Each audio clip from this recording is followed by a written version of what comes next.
স্কুলে ভাঙচুর ও এক শিক্ষককে প্রাণনাশের হুমকি দেওয়ার অভিযোগে অভিযুক্ত বিজেপির এক পঞ্চায়েত সদস্যকে গ্রেফতারের দাবিতে সোনামুড়ায় বিক্ষোভ মিছিল করল এসএফআই।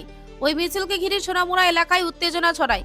এসএফআই নেতৃত্বের অভিযোগ, ঘটনার 24 ঘন্টা পেরিয়ে গেলেও এখনো পর্যন্ত অভিযুক্তের বিরুদ্ধে কোনো মামলা দায়ের হয়নি। সোনামুড়া থানা এই ঘটনায় নীরব দর্শকের ভূমিকা পালন করছে বলে অভিযোগ তোলা হয়। সংগঠনের দাবি, এত বড় ঘটনার পরেও শিক্ষক সমাজের তরফে কোনো প্রতিবাদ না হওয়া অত্যন্ত লজ্জাজনক। এসএফআই এর বিভাগীয় নেতা আনিসুর রহমান বলেন, স্কুল শিক্ষকদের প্রাণনাশের হুমকি দেওয়া সত্ত্বেও বিজেপির এই পঞ্চায়েত সদস্যকে এখনো গ্রেফতার করেনি পুলিশ। পুলিশ দলদাসে পরিণত হয়েছে। বদলির ভয়ে শিক্ষকেরা মামলা করতে সাহস পাচ্ছেন না। বিক্ষোভকারীদের আরও দাবি, অবিলম্বে অভিযুক্তকে গ্রেফতার করতে হবে এবং শিক্ষকদের নিরাপত্তা নিশ্চিত করতে কড়া পদক্ষেপ নিতে হবে, অন্যথায় আন্দোলন আরও তীব্র হবে বলে হুঁশিয়ারি দেওয়া হয়।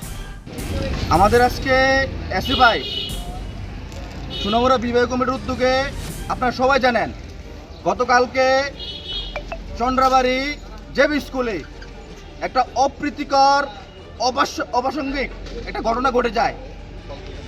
ওই স্কুলের ওইখানকার বিজেপির পঞ্চায়েত মেম্বার, আমরা যেহেতু পঞ্চায়েত মেম্বারের একটা সে পদের একটা গরিমা রয়েছে, গুরুত্ব রয়েছে, কিন্তু তা সত্ত্বেও উনি কালকে যে কাজ করেছেন আমরা বলবো এক অপদার্থ মেম্বার। এই অপদার্থ মেম্বারের দ্বারা ওই স্কুলের আসবাবপত্র জিনিসপত্র ভাঙচুর করা হয় এবং স্কুলের শিক্ষককে প্রাণে মারার হুঁশিয়ারি দেওয়া হয়, হুমকি দেওয়া হয়। যে ঘটনা গতকালকে থেকে শুরু করে সমগ্র সোশ্যাল মিডিয়ায় সামাজিক মাধ্যমে ঘুরে বেড়াচ্ছে। আমরা সেই ঘটনা দেখার পরেই আমরা তড়িঘড়ি আজকে আমাদের বিভাগীয় কমিটির উদ্যোগে আমরা এক প্রতিবাদী বিক্ষোভ মিছিল আমরা সংগঠিত করি। আমরা বলতে চাই, রাজ্যের যে স্কুলগুলি রয়েছে সেই স্কুলগুলির মধ্যে 18 সালের পর থেকে প্রতিনিয়ত ছাত্রছাত্রীরা নিরাপত্তা সংকটে ভুগছে। প্রতিনিয়ত বিজেপির গুন্ডারা, নাম করা চুনপুটি নেতারা, মেম্বার, বিভিন্ন বুথ প্রেসিডেন্ট থেকে শুরু করে প্রধান, তারা সেই স্কুলের মধ্যে হিংসাত্মক ঘটনা ঘটিয়ে যাচ্ছে। তারা চুনপুটি নেতা, তারা গিয়ে স্কুলের সম্পত্তিকে নিজের পৈতৃক সম্পত্তি হিসেবে মনে করে কন্টিনিউ ভাঙচুর, লুটপাট সে ঘটনা তারা করে যাচ্ছে। এই ঘটনারই প্রতিবাদ জানিয়ে আজকে আমাদের এই প্রতিবাদী মিছিল। শিক্ষকের সাথে আপনাদের কোনো যোগাযোগ হয়েছে না? কি অবস্থা, উনি মামলা করেছেন কিনা?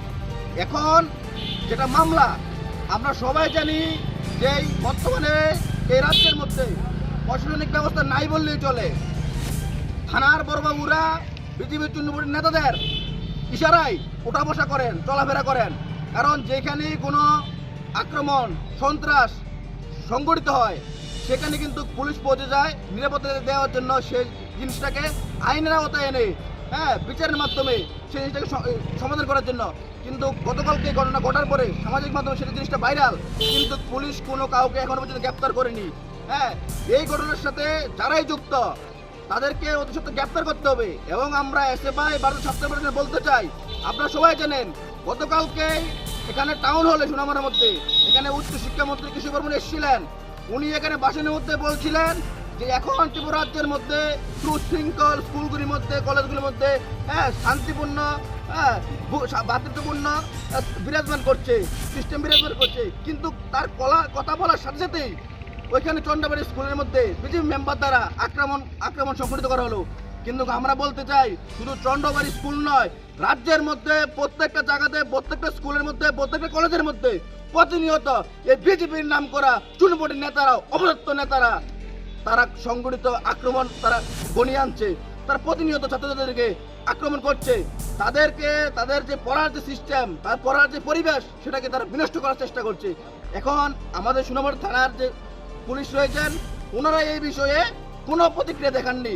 কারণ যে ঘটনাটা ঘটা হয়েছে, এই ঘটনার পরেই কিন্তু তারা চাইলে ওই মেম্বারকে তারা অ্যারেস্ট করতে পারত, কিন্তু তারা কোনো হেলদোল করেনি। কারণ আমরা প্রথমেই বলেছি, এ রাজ্যের পুলিশ এখন বিজেপির নাম করে চুনপুটি নেতাদের কথায় উদ্বোস করেন, সে কারণে তারা এখনো পর্যন্ত কাউকে গ্রেপ্তার করেনি। কিন্তু আমরা হুঁশিয়ার দিতে চাই, ভারতের ছাত্র ফেডারেশন সোনামুড়া বিভাগ হুঁশিয়ার দিতে চাই, এই বিভাগের মধ্যে এবং এই রাজ্যের মধ্যে কোথাও যদি ছাত্ররা আক্রান্ত হয়, কোথাও যদি ছাত্ররা এই বিজেপি তৃণমূল নেতাদের হাতে আক্রমণে সংঘটিত হয়, আমরা সেটার প্রতিবাদ জানিয়ে আমরা সেখানে দাঁড়াবো। আমরা এটার প্রতিবাদ জানিয়ে থানা থেকে শুরু করে আমরা প্রশাসনিক লেভেল পর্যন্ত আমরা সবাইকে আহ্বান জানাবো যে আপনারা অতি সত্বর এই অপদস্থ মেম্বারকে গ্রেপ্তার করুন, তাকে আইনের আওতায় নিয়ে আসুন, নয়তোবা আগামী দিনে এমন ঘটনা এই রাজ্যের মধ্যে আরো